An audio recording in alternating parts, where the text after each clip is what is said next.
चलिए आगे बढ़ते और आपको बता दें, मंत्री प्रताप सिंह खाचरियावास के निवास पर जनसुनवाई चल रही है। जनसुनवाई में रिकॉर्ड लोग पहुंच रहे हैं। जयपुर के अलावा दूसरे जिलों से भी लोग पहुंच रहे हैं। अपनी परेशानी लेकर खाचरियावास से मिल रहे हैं लोग। मंत्री से मिलने के बाद अधिकांश लोग संतुष्ट दिखते हैं। एक दृष्टि बाधित बच्चे को लेकर मंत्री से मिलने पहुंची महिला। मंत्री खाचरियावास ने महिला को दिलाया भरोसा। एसएमएस अस्पताल में बच्चे का मुफ्त इलाज करवाने का भरोसा दिलवाया है। तो वहीं मंत्री खाचरियावास ने महिला को कहा है कि मैं मेरी गाड़ी से इसे भेज पाऊंगा एसएमएस अस्पताल, जरूरत होगी तो इसका खर्चा भी मैं उठा लूंगा। अपने स्टाफ को दोनों की पेंशन शुरू कराने के निर्देश दिए। मंत्री की बात सुन महिला के चेहरे पर मुस्कान आ गई। तस्वीरें आपको दिखा रहे हैं इस वार्तालाप के दौरान की। बहू को पहले समझाऊंगा, नहीं फिर वो नहीं सुधरेगी। मकान तो इसी का है, साथ नहीं देता क्या? और बेटे की बहुत तंग करती है, बेटा तंग करता है? बेटा तंग करता है। अरे सुनो, आपको बेटे ने निकाल दिया? आपको बेटे से नाराजगी है? बेटे की बहू से? बेटा पूछता नहीं। बेटा नहीं पूछता है? इलाज कर दूं बेटे का? करो।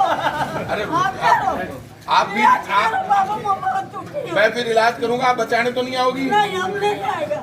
तो बेटे ने पकड़ा हो, बहू हमको कहती है तेरे बाप का जमीन है कि रहेगी। जमीन तो आपकी है, मुझे पता है, मैं आपको 20 बरस से जानता हूँ। आप चिंता मत करो, आपके बेटे को बहू को पहले समझाऊंगा, नहीं फिर वो नहीं सुधरेगी।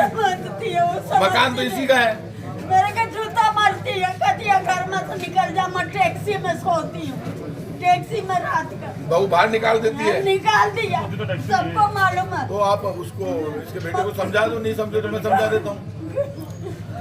जो बेटा अपनी माँ का सगा नहीं हो सकता ना, वो अपनी वाइफ का भी सगा नहीं हो सकता। माँ से बड़ा कौन है दुनिया में? मेरे को निकाल दिया, टैक्सी में सोती हूँ, साथ नहीं देता क्या? और इसी खबर पर ज्यादा जानकारी के साथ हमारे सहयोगी शिवेंद्र सिंह परमार हमारे साथ जुड़ चुके हैं। शिवेंद्र, देखिए, जो रोती भिलकती महिला आई उसको प्रताप सिंह खाचरियावास ने ढांढस भी बधाया, तो साथ ही मदद का आश्वासन भी दिया और साफ तौर पर जो चेहरे पे खुशी है बातचीत के बाद वो नजर आ रही है। उनका तरीका है काम करने का। जन सुनवाई वाली खबर अलग है। अभी वो जो एक बाढ़ है उसमें दौरा करने गए थे, 91 नंबर बाढ़ में। वहां पर उनको एक दुखियारी माँ मिली थी, इसको तस्वीरों में आप देख रहे हैं। उसकी परेशानी ये है कि उसके बेटे ने और उसकी बहू ने अपनी माँ को उसी के घर में से बाहर निकाल दिया है। रोज उसकी पिटाई करते हैं। कई बार वो शायद पुलिस के पास भी गई है, लेकिन लोगों ने, पुलिस वालों ने उसकी मदद नहीं की। तो आज जब उसको पता चला कि परिवहन मंत्री प्रताप सिंह खाचरियावास उस बाढ़ में आ रहे हैं, तो उसने अपनी जो परेशानी है वो प्रताप सिंह खाचरियावास को बताई है।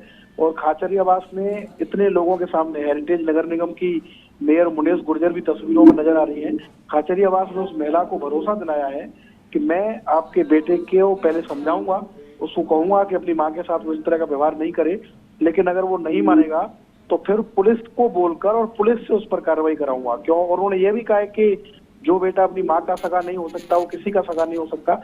तो जाहिर तौर पर भावुक तस्वीर। शिवेंद्र, आपको रोकना चाहेंगे, इस वक्त खुद मंत्री प्रताप सिंह खाचरियावास हमारे साथ जुड़ चुके हैं। तो खाचरियावास जी, सबसे पहले तो आपको बहुत बहुत बधाई, क्योंकि इस तरीके से जब आप लोगों के बीच में जाते हैं, उनसे बातचीत करते हैं, तो लोगों को एक अलग एनर्जी वहां से मिलती है और पॉजिटिव एनर्जी उन्हें मिलती है। और साफ तौर पर आपकी बातचीत के साथ ही उस महिला के चेहरे पर जो खुशी है, जो पहले चेहरे पर दुख था, रोती बिलखती महिला आपके पास आई और जिस तरीके से आपने ढांढस बधाया। देखिए, ये इस तरह के वाकये रोज होते हैं, क्योंकि बड़ा दर्द और परेशानी है। ये तय कर लेना चाहिए, जो बेटा अपनी माँ का सगा नहीं हो सकता वो किसी का सगा नहीं हो सकता। क्योंकि एक माँ है जो खुद गीले में सोती है, अपने बच्चों को सूखे में सुलाती है, पाल पोस कर बड़ा करती है।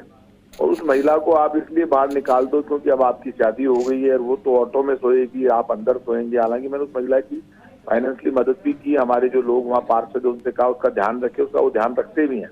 लेकिन उसके आंसू इसलिए आए कि उसको लगा कि प्रताप सिंह आए तो मेरा दर्द बताऊं। वो गुस्सा एक माँ का गुस्सा था, लेकिन फिर भी इस माँ की जब भी मदद करते हैं, बेटे के खिलाफ कोई एक्शन लेता है, तो मुझे लोगों ने कहा कि वो बेटे को वही बचाने जाती है।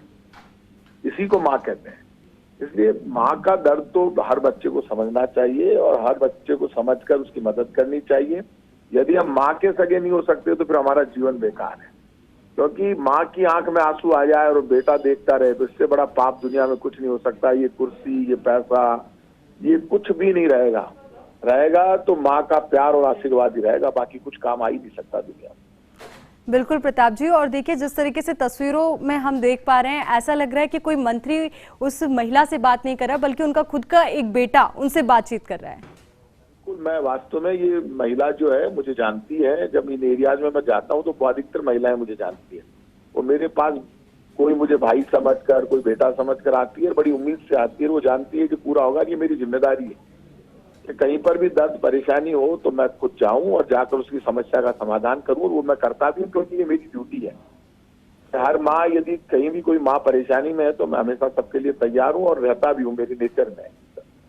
बिल्कुल प्रताप जी, आपसे एक चीज और मैं जानना चाहूंगी। जिस तरीके से महिला के चेहरे पे हम खुशी देख पा रहे हैं आपसे बातचीत के बाद, पर आपको कैसा लगता है जब आप लोगों से जुड़ते हैं और इस तरीके से उनको ढांढस बंधाते हैं और उनकी मदद का आश्वासन भी देते हैं? कई बार दिक्कत मेरे लिए भी हो जाती है, क्योंकि ऐसे सेंटीमेंट, आप दर्द, कई जगह इतना दर्द और परेशानी है, वो दर्द तो हम दूर कर देते हैं, लेकिन दुख होता है, घबरा जाते हैं कि यदि रिश्ते इतने कमजोर हो गए तो दुनिया कैसे चलेगी। रिश्ते निभाने का वक्त है। कोरोना ने सिखाया भी, रिश्ते निभाओगे तो आपका मरीज जल्दी ठीक होगा। जिस माँ के साथ बेटे ने सेवा की वो मरीज ठीक हो गया, जिस बेटे की माँ बाप ने सेवा की वो मरीज ठीक हो गया, लेकिन जिनके घर वालों ने नहीं संभाला उनकी डेथ हो गई। ऐसे वाकये भी हैं। रिश्ते तो हमारे कमजोर नहीं पड़ने चाहिए।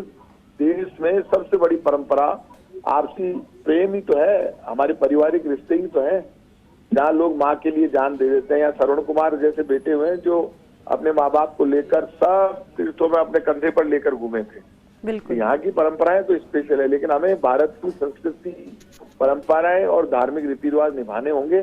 और यदि हम माता पिता की सेवा कर लेंगे तो मेरा मानना है कि सारे ग्रह अपने आप ठीक हो जाएंगे। बिल्कुल प्रताप जी, और एक चीज मैं और आपसे जानना चाहूंगी कि एक दृष्टि बाधित बच्चे को लेकर आपसे एक महिला मिलने पहुंची थी, उसको भी आपने ढांढस बंधाया, उनकी भी मदद का आश्वासन दिया? वो आश्वासन क्या, उसका जो बेटा है एक्चुअली में वो अंधा मेरे पास में आया और मैंने उसकी माँ से पूछा इसका इलाज कराने की कोशिश की। इतनी सीधी, इतनी गरीब थी। बोले नहीं। तो मैंने कहा अपन इसकी कोशिश करते हैं, आंख ठीक हो सकती है। आजकल क्या कई बार आंखें ठीक हो जाती है जी। तो कई लोगों को तो भरोसा ही नहीं है। तो फिर मैंने उसको बैठाया, उसकी मदद भी की और अब उसका आंख हम दिखवा रहे हैं। यदि आंख ठीक हो जाएगी तो उसको जिंदगी भर के लिए आप ये मान लो वो बच्चा अपने पाँव पे खड़ा हो पाएगा। जैसे ही मैंने उसको कहा कि तेरी आंख ठीक हो सकती है तो उसको हंसी आ गई उसको बहुत। और जिसकी आंख नहीं होती वो बड़ा समझदार होता है। मैंने उससे कहा तू मेरे को जानता है? बोले हाँ मैं आपके पास आया हूँ। मेरा नाम लेके बोला मैं प्रताप सिंह के पास आया हूँ। तो बच्चे समझदार होते हैं, लेकिन बच्चों की मदद तो किसी को तो मदद, यदि भगवान ने आपको किसी काबिल बनाया है तो आप उसकी मदद कीजिए ना। वो पावर किस काम की जो किसी के काम ही नहीं आए, और वो कुर्सी किस काम की जो किसी को न्याल ही नहीं करे। ये पैसा, कुर्सी, पावर ये तो आती जाती रहती है, ये कोई परमानेंट नहीं है। सरकार का किसी को घमंड नहीं होना चाहिए। ये मुख्यमंत्री, प्रधानमंत्री, मंत्री, एमएलए कई आए कई गए, कोई परमानेंट है क्या कोई? आपको मौका दिया काम करने का, काम करो। अब कोई घर पे आ रहा है तो उसकी मदद करनी चाहिए। मैं तो कह रहा हूँ जो भी अधिकारी हैं, मंत्री हैं, सबको अपने दरवाजे खुले रखने चाहिए, दरवाजे बंद नहीं होने चाहिए।